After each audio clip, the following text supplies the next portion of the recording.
So we gather to give thanks for the life of Trevor, a remarkable man who meant so much to his family, meant so much to friends and colleagues down through the years, so much to the worlds of the Salvation Army and brass banding, and to the community here in Beaconsfield.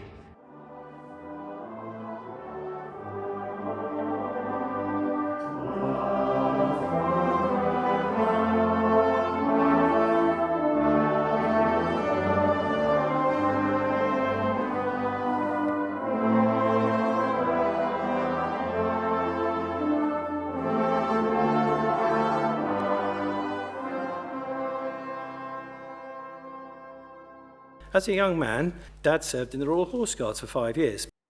In 1953, our dad rode behind the Queen's carriage at a coronation, playing his euphonium, of course. Dad came out of his military service and began a career in the construction industry. There was always a hard hat on the back shelf of the car. Even then, Dad was never without a hat. He wouldn't deny it, but he was a bit of an eccentric driver. One Sunday morning, he and Mother were stopped by the police on the way home from the devotional service in full Salvation Army uniform. When Dad was asked to take a breathalyzer test, he was rather indignant. "I'm teetotal." To which the policeman responded, "So why were you driving like that then?" Dad was still cycling all about town at the ripe old age of 94. He would weave all over the road, scattering traffic and pedestrians alike, often arriving at our home wearing his trademark bright yellow helmet, high-vis jacket and bright yellow cycle clips. Dad took on some active roles in the community for 60 years. He led the music at our remembrance service outside this very church, marched a band down the Newtown High Street each Good Friday and conducted the Beaconsfield Operatic Society. So, Trevor, we salute you, we honour you, we respect you, and we will remember you.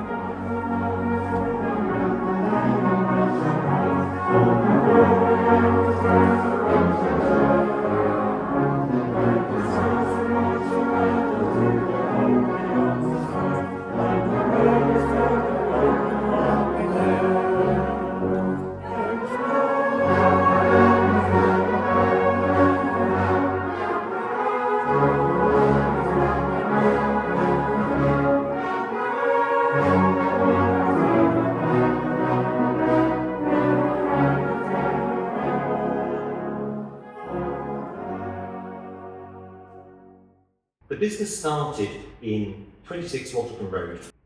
Going back some time to the 60s, did anybody actually visit there in that time? Yes. Well, it's quite old. You've done it yourselves. In 1975, on the 10th of May, a shop was opened by Roy Castle. He had his famous Alpine horn. He aimed it at the shop door, blew a blast, the door flew open, and began 50 years of music in Beaconsfield.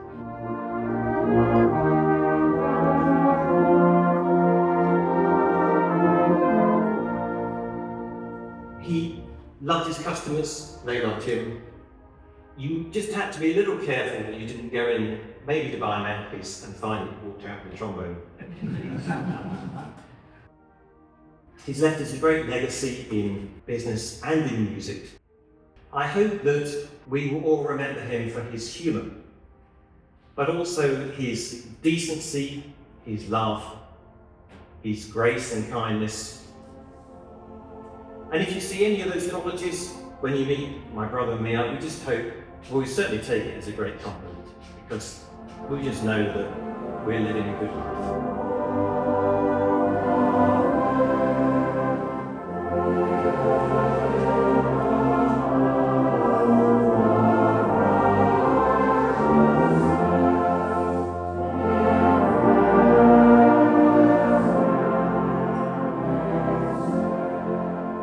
Everyone who loves has been born of God and knows God. Whoever does not love does not know God, because God is love.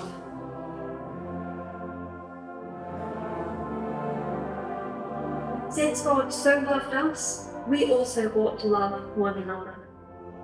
No one has ever seen God, but if we love one another, God lives in us, and his love is made complete in us.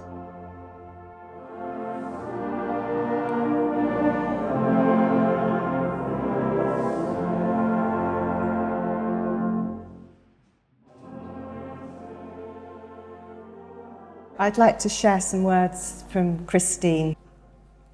Trevor and I met in September 2000 after the deaths of our previous partners. The first time we met, I got lost and was late. Trevor told me subsequently that on the way home, he'd said to himself, "I'm going to marry that lady." We both believed that God had brought us together, as sharing our Christian faith was central in our lives. Grief is painful, but as a Christian, I know that Trevor is now with his Heavenly Father forever.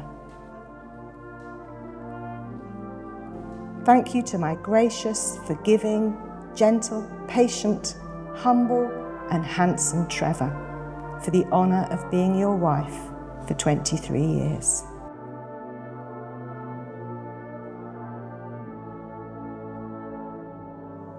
And now these three remain: faith, hope, and love. But the greatest of these is love.